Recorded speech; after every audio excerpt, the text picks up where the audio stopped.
Prince Harry has visited Windsor Castle today. Prince is in the UK for a 4-day visit. Shockwaves hit the royal world just minutes ago as Buckingham Palace issued a sudden order to strip more royal titles, prompting an immediate reaction from Prince Harry.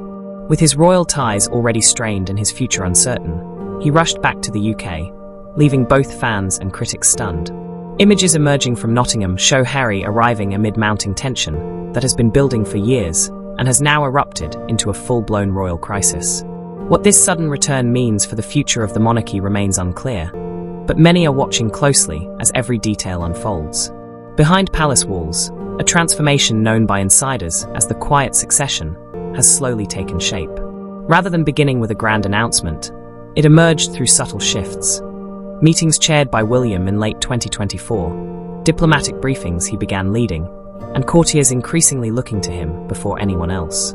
As King Charles focuses on treatment and recovery, his eldest son has stepped forward with a disciplined, precise approach that palace staff describe as the start of a new era. Yet this transition is far from gentle, as William's leadership style contrasts sharply with his father's.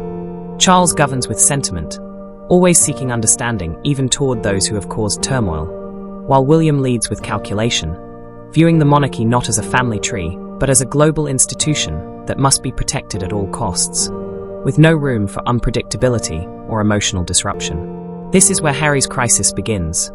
Once he realized how rapidly the landscape was shifting, he reportedly boarded a private jet and hurried across the Atlantic without hesitation, seen by witnesses moving with urgency and without an entourage.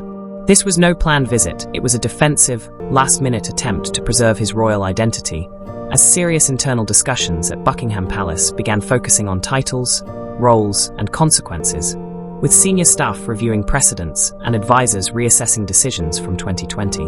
The indulgence of earlier years faded as courtiers who once defended Harry fell silent, acknowledging privately that the Sussexes had reached the limits of the palace's patience after years of interviews, documentaries, and explosive revelations. William, determined to protect the monarchy from further turbulence, approached the situation with controlled but decisive leadership, acting not from revenge, but from a sense of responsibility and a commitment to long-term stability. As Charles's illness shifted priorities and redistributed influence, William's authority spread across palace operations, prompting advisors to remark that he was cleaning house and making clear there was no room for wayward royals in his future vision, an indication of what Harry fears most: that his already fragile royal ties may soon be severed completely. Titles that have shaped Harry's identity since birth now risk disappearing, and the connection to the institution he once belonged to could dissolve entirely, with consequences that may be just as final for Meghan, who entered the family with hope and left in conflict. As March 2025 approaches, the royal landscape looks radically different from just a year ago. Charles continues his treatments, William stands firmly at the center of operations, advisors move in unified precision, and Harry, once central to the monarchy's future, now finds himself running against forces far larger than himself. The crown is shifting quietly, steadily, and irreversibly, leaving the man once known as the beloved spare running out of time to decide where he truly belongs. Could Harry's urgent choice reveal more than personal loyalty? What hidden currents were already stirring within the palace long before his sudden return, shaping moves unseen by the outside world? Long before the public learned of Harry's flight back to London, something deeper had been unfolding behind palace walls, something colder, quieter, and far more strategic than any headline suggested. The silence surrounding him was not accidental. It was deliberate, a distinctly royal message. Even before boarding that plane, Harry attempted one final gesture of peace, reaching out privately for an honest conversation with his father and brother. No cameras, no protocols, just words. But no reply ever came. And in the royal world, silence speaks louder than rejection. It signals where power lies, and who no longer stands within its protected circle. That silence had been building for months, long before February 2024, as whispers circulated about a major shift underway. William's advisors, loyal and disciplined, were shaping a plan for what they called royal modernization, diplomatic wording that concealed a clear goal: tighten the institution. The crown has long sought to strengthen its brand while removing voices, behaviors, or associations perceived as weakening its authority, and Harry's name had unfortunately drifted into that category. Insiders say William is not interested in emotional reunions or healing family wounds. His focus is on measurable, controlled, and predictable outcomes. In pursuit of that goal, he has grown sharper, more assertive, and less willing to tolerate what he sees as unnecessary drama surrounding the monarchy. Every decision he now makes is intentional, designed to shield the institution from turmoil. By the time Harry returned to British soil, those decisions were already firmly in place. He was coming back to a fortress, not a family home, to a place where lines had been drawn and former allies were gone. Even palace staff, who once greeted him warmly, now regarded him through the lens of consequence. One anonymous aide put it plainly earlier this year. He made his choice, and the institution made theirs. This sentiment lingered as Harry moved through London, a city that had once held his happiest memories, but now greeted him with a layer of distance. The palace gates might open for him, as they always would, but an open gate is not the same as open arms. The warmth of belonging had faded, replaced by an unspoken awareness that he had become a risk the monarchy preferred to keep at arm's length, a coldness rooted not in Harry's actions alone, but stretching back years, even to the final months of Queen Elizabeth II's reign. Before her passing in September 2022, she reportedly issued quiet warnings aimed at protecting the family's legacy, including guidance for Meghan Markle against using her royal title for commercial gain, emphasizing that the title symbolized service, not branding. Yet Meghan pursued global projects tied closely to her Duchess identity, from podcasts to books to high-profile documentaries, prompting palace concerns about reputation and control. For loyalists within the royal institution, this became a turning point, fueling William's push for restructuring and reinforcing his belief that the monarchy must tighten its boundaries rather than loosen them. In that tightening, Harry and Meghan found themselves further on the outside, no longer shielded by tradition, but judged by it. As the dust settles over Harry's unexpected return, and the palace maintains its silence, one truth emerges. This is not about a single disagreement or a solitary flight home, but the unfolding of a new era, an era defined by strategy, image, and a crown that prioritizes control over sentiment. For Harry, the path ahead may be open, but it is no longer familiar. The world he once knew has shifted, and the quiet storm within the palace continues to reshape everything he once understood about loyalty, legacy, and the cost of stepping away, leaving the question of whether everything he believed about loyalty and legacy is about to unravel. A new storm is quietly brewing around Meghan, one that intertwines influence, image, ambition, and the quiet scrutiny of the palace. What to the public may appear as harmless Instagram teasers, glossy clips of her applying lipstick, with labels, just out of view, carries a very different weight within royal circles. These short videos are more than beauty previews. They are bold declarations, signaling that Meghan is building a new empire, not in Buckingham Palace, but through Hollywood connections and global media power. The unease inside the palace is not about her business itself, but what it represents. Meetings in Los Angeles with Vogue stylists and celebrity entrepreneurs feed a larger narrative of Meghan reinventing herself as an international beauty powerhouse. To supporters, it is independence. To palace loyalists, it looks like a commercialization of the royal identity she once claimed to reject. The late Queen's old admonition, no royal should ever sell the crown, resonates again, as Meghan's image, title, and ventures blur lines too close to royal territory for comfort. Yet the tension surrounding her did not appear overnight. Several turning points had been simmering for years, including the YouGov poll in early 2024, which revealed that 47% of Britons viewed Meghan as a greater risk to the monarchy than Prince Andrew. To the public, the comparison was shocking. To the palace, it was confirmation that loyalty was thinning and patience wearing thin. For William, it reinforced that the monarchy's strength rested not on glamour, but on credibility, and once he made a decision, the machinery moved swiftly. Meghan's team dismissed the poll as media bias, but the palace treated it as a watershed moment. Proof that a strategy of quiet consistency was working to protect the institution. To William, the monarchy was a business dependent on trust, and if the Sussex brand no longer aligned with the crown's values, the partnership had reached its natural end. The contradiction at the heart of Meghan's new chapter is stark. The independence she fought to achieve is now driving a harsher separation, as the palace views her growing beauty venture as confirmation of fears that the royal title, even indirectly, is being woven into a commercial empire. By mid-2025, the whispers in Buckingham Palace had shifted from quiet concerns to urgent strategic discussions. Advisors debated how far the Sussex situation could escalate, how much attention it was drawing, and the long-term risks it posed. The palace was no longer reacting to a single lipstick video, interview, or poll. It was responding to a sustained drift in two opposing directions. Meghan building a global brand, and the monarchy striving to preserve a centuries-old institution. Inevitably, those paths were destined to collide. Hidden tensions were erupting as long-standing royal traditions clashed with a new, calculating order governed by power rather than loyalty, and insiders silently braced for the subtle reshaping of the dynasty. At the center of this quiet upheaval stands Prince William, steady, composed, and far more strategic than the public has realized. His approach is methodical, not dramatic, built on structure, consistency, and timing rather than speeches or sentiment. Long before headlines hinted at change, and long before Westminster debated royal titles, William had learned that true influence relies on strategy and preparation. As King Charles's health subtly falters behind palace walls, William's role expands, with advisors briefing him in detail, once reserved solely for the reigning monarch, and diplomats treating him with a seriousness reminiscent of Queen Elizabeth in her later years. Every step he takes is aimed at building a monarchy that no scandal, interview, or rogue family member can weaken.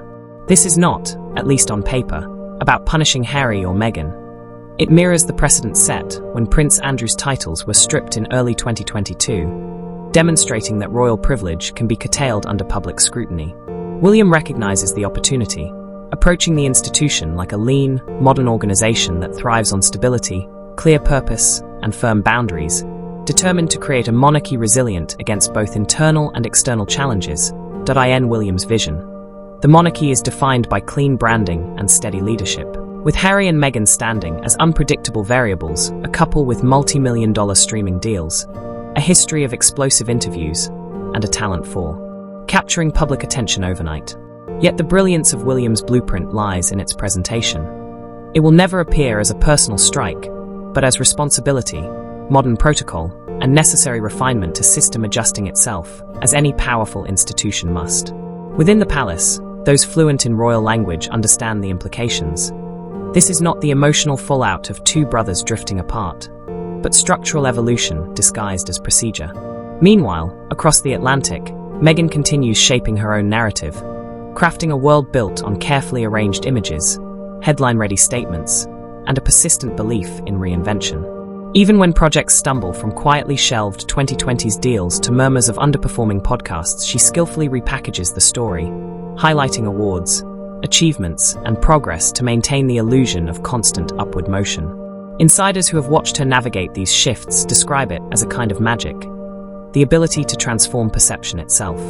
Success is not measured by listeners or reviews, but by the narrative she constructs, one strong enough to overshadow cracks beneath the surface. Now, these two visions, William's structured, controlled monarchy and Meghan's media-driven reinvention, exist on parallel trajectories, each defining a distinct approach to power, influence, and legacy. Separated by continents, Harry, Meghan, and William continue to shape each other's fates. Harry stands caught between them, without the mediating presence of the late Queen Elizabeth II or the comforting guidance of his mother's memory. The landscape has changed, the players have changed, and the rules have been rewritten. What emerges is a family defined not by tradition alone, but by strategy, image, and the quiet power of those who understand the game best. Meghan's dazzling public persona, while captivating, may be masking a deeper rift. Whispers among former collaborators suggest that her relentless focus on image has alienated even those closest to her. Every carefully curated appearance and headline designed to enchant now risks serving as ammunition against her. To palace strategists, her polished, defiant brand is no longer the work of a misunderstood starlet. It is a calculated, manipulative performance, challenging the institution's values of discretion, duty, and quiet dignity. Her world, glamorous yet fragile, thrives on perception, and perception is fleeting. Every viral clip or meticulously framed narrative becomes part of a ledger counting against her. Meanwhile, Harry, once the untouchable rebel prince, drifts in the aftermath. His fiery defiance has softened into something heavier, quieter. California, with its sunshine and promise of freedom, has become less a paradise than a stage for unraveling. Insiders describe him as a man caught between worlds, haunted by the rebellion that once defined him. Stripped of royal titles, he exists as Harry Windsor, no longer a soldier prince, not fully embraced by Hollywood glamour, suspended between identity and expectation, weighed down by loneliness and regret. Public gestures of reconciliation are met with skepticism. The palace remains an active player in orchestrating the narrative, where every headline, social media reaction, and whispered observation feeds a larger strategy. For Harry and Meghan, the struggle is no longer merely personal. It has become emblematic a battle between image and institution, perception and legacy. Their brand of rebellion, once celebrated, is now measured, scrutinized, and countered. Yet the story is far from over. Meghan's allure continues to command global attention, while Harry's attempts at peace and connection suggest a desire to bridge the worlds he straddles. Still, tension remains palpable as tradition and spectacle collide in a narrative shaped as much by power as by identity. Patient and strategic, the palace writes its ending not with anger, but with calculated restraint, waiting for the moment when illusion meets reality and the world finally sees what remains once the shine fades. But what does the fading shine reveal about Meghan and Harry's empire? And why does the world remain captivated as their struggles quietly unfold across oceans and headlines? Royal Shadows, The Sussex Dilemma. Another documentary, another wave of whispers, reminded the public that the Sussex story was far from over. Across continents, Meghan's empire showed cracks. Projects once poised to wield influence now struggled to gain traction, deals stalled, and even her social presence, once magnetic, seemed brittle under scrutiny. For a couple long insulated by centuries of royal protection, the fragility of their position was impossible to ignore. Harry, raised amid tradition, privilege, and security, found the absence of that safety net deeply unsettling. Those closest to him describe a man torn between love for Meghan and loyalty to legacy, desperate to shield her from the storm, while acutely aware that some chaos is of his own making. Every headline, viral clip, and whispered conversation in royal corridors serves as a reminder of the far-reaching consequences of stepping away from the crown. Without their titles, the Duke and Duchess of Sussex, their world begins to fracture. Deals crumble, alliances falter, and the veneer of stability fades. The empire they painstakingly built outside Buckingham Palace appears suddenly exposed and vulnerable. Meanwhile, inside the palace, William pushes for a monarchy leaner, more disciplined and unyielding, where the Sussex influence, already diminished, risks near erasure. Harry, once defiant and hopeful, now confronts a haunting question. Can one truly step away from what defined a life from birth? Reconciliation, if possible, would demand humility rare in modern royal history, gestures steeped in accountability, trust, and precise timing. At the heart of it all is a profoundly human story. A man and a woman, once enveloped in rigid tradition, now navigating a world that demands both fame and perfection. Every choice is magnified, every misstep dissected, as the world watches, tweets, streams, and critiques.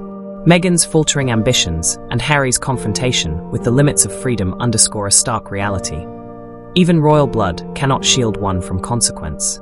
Their story, once a romance that captivated the globe, has evolved into a high-stakes struggle between personal happiness and public duty, a collision of love and legacy, protection and exposure, empire and extinction.